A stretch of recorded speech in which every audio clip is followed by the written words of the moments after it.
even talk to me about UFC 112.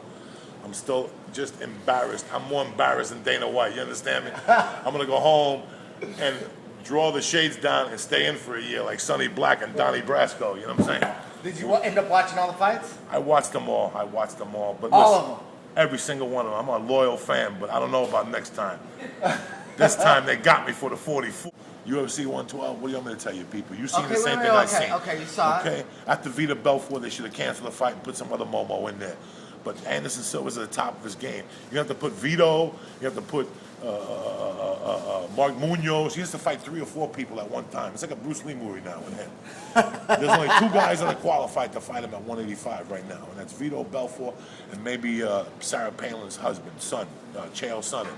That's it, dog. That's it. I don't know what everybody's making a big deal about. Everybody's surprised. If he would have gone in there and done what he was supposed to do, he would have demolished him in 22 seconds. He didn't do nothing, and look what his face looked like. Look what his face looked like. He didn't do nothing to that kid. That kid's at home right now breathing out of a straw. And one nose. He can't even do coke out of his nose. He has to do it out of a little hole that's in his nose and connect into his face.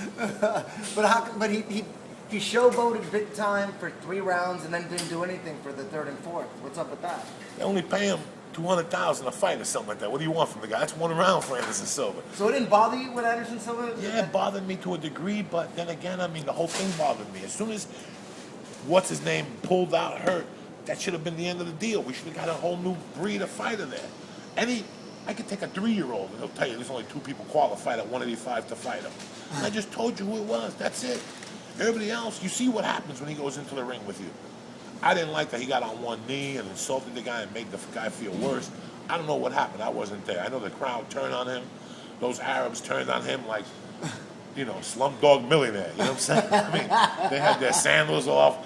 Little Hindu dust was flying in the air. It smelled like a lottery ticket in that motherfucking Abu Dhabi. You know what I'm saying? As far as Frankie Edgar and BJ Penn, I was pulling for Frankie Edgar. I love BJ Penn with all my heart. Frankie Edgar, South Jersey, the whole thing. But he didn't convince me. He convinced the judges, and I looked at it on BJ's face. But BJ wasn't the original BJ that usually walks in. And that's what I think they were expecting. As far as the farmer and Renzo Gracie, Renzo, you're killing me, dog. You're killing me, dog, killing me. All my buddies I sent to your school in New York, you're killing me. That was an exhibition. I'd rather watch Drago against Rocky. Remember when I told you, he exhibitioned Hulk Hogan. That was a better fight. That was a better fight than Rocky 3. That was a better fight than the farmer and the little Arab, Renzo, because he looks like a little Arab. He's killing me, Renzo.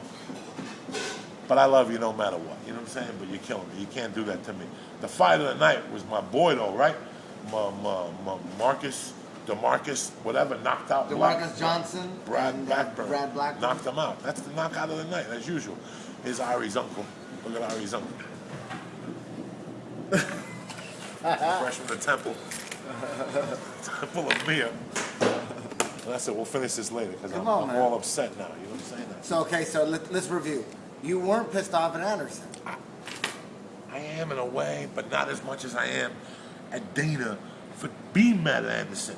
Look what you put up against him. You're putting up jokers against him. It's like the Green Hornet fighting like the Riddler. It ain't the same. You got to put people who are qualified to fight him. That's why the fight went south. Damon Maia's qualified? He's tremendously qualified, but not. He's a year away with his hands.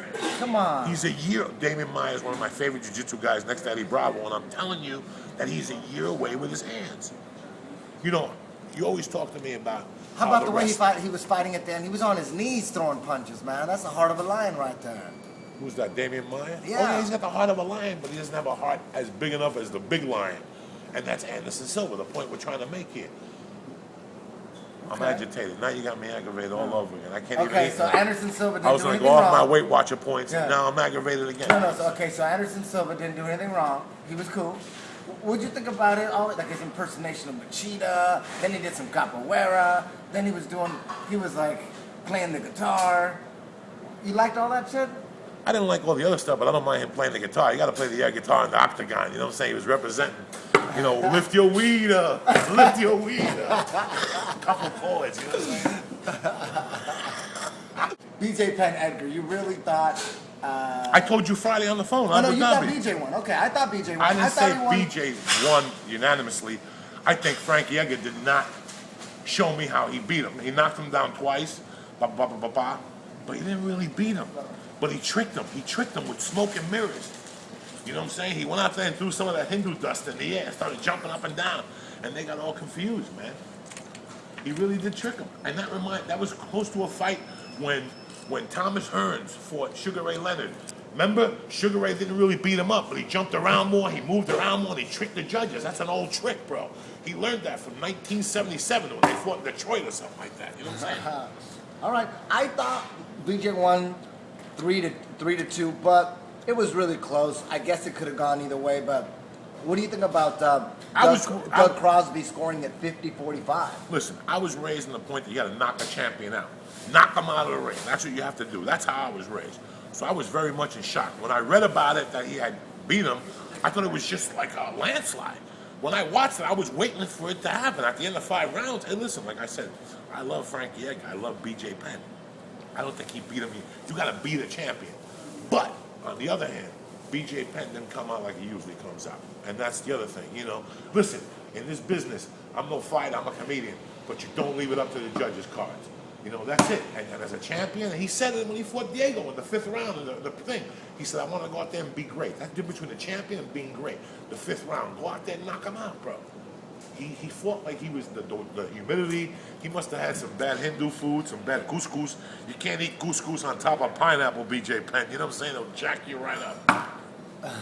Okay, now recap little Renzo action. Did you think it was weird that he didn't try to take Matt Hughes down or pull guard or anything? It was an exhibition. They got them both before they went out and said, guys, this is an exhibition. But then Dana went over to the farmer and said, listen, let him jump around, let him do whatever he does. In the 3rd round, finish it up, you know what I'm saying? But then the farmer was even surprised because he was bleeding from his head. He thought he got hit in the head with a tractor. He didn't know what hit him, you know what I'm saying? Next thing you know, he woke up, he was in the ring with Renzo, and then he came through. In the 3rd round, you said he went right through him. What, did he just wake up in the 3rd round? He just went right through him like that? He could have done that in the 1st round? Guys, that was an exhibition. That was an exhibition, guys. That was a UFC, MMA exhibition. But you know what? Masasi against whatever. That was an exhibition when he fought the Russian. But that was a little weird, too weird. It was like a stronger sparring session to the 3rd round. Then it went somewhere else, you know. Listen, I love the UFC. I'm not here bad-mouthing the UFC. I don't like how they're all attacking Anderson Silva. Anderson Silva is partially responsible, but the other responsibility is he's fucking bored. He's fucking bored. He has to do what Bruce Lee did in the Chinese Connection. You got to go into a karate school and beat them all the fuck up. That's what he's got to do. It's got to be like Anderson Silva against legends. And just show him walking into legends and going off, beat any fucking Brazilian in this motherfucker. And then you start hitting people with glasses and new chucks. That's what he has to do now, bro. That's the level he's up to. If you're not going to bring that to him, you know, he says it, you disrespected me. When he says you disrespected me, where do you think that disrespect comes from? I gave you a fucking chance to fight the champion, and you're coming in like this. You're coming in to stand like this for 3 minutes. In any other fucking boxing event, watch that little Filipino. Bing! He comes out, he throws a couple of these, but then he jumps on you. MMA is, you know what they're feeling each other. What the fuck you feeling for? Go out there and jump on him. Like fucking Chael Sonnen did against whatever. You gotta go get it. But you just don't stand there, and that's what he means by the guys that disrespected me. I'm giving you, this is fucking my house. You gotta come here and bring it. You're not bringing it, so now I'm gonna fuck around. So I understand that side of it. But, what do you get me started for? I didn't even smoke weed all day. I've been on the up and up all fucking day. I got a blunt in the car that can kill a fucking... Anyway. Final thoughts? Final thoughts. Listen, Machida and Shogun 2 and the fight on that card, Daly against Josh Kotzak, that'll explain the fucking rest of the year in the UFC. Besides that, I got nothing else to say. Thank you, sir. Thank you, sir. I got nothing else to say. I mean, what?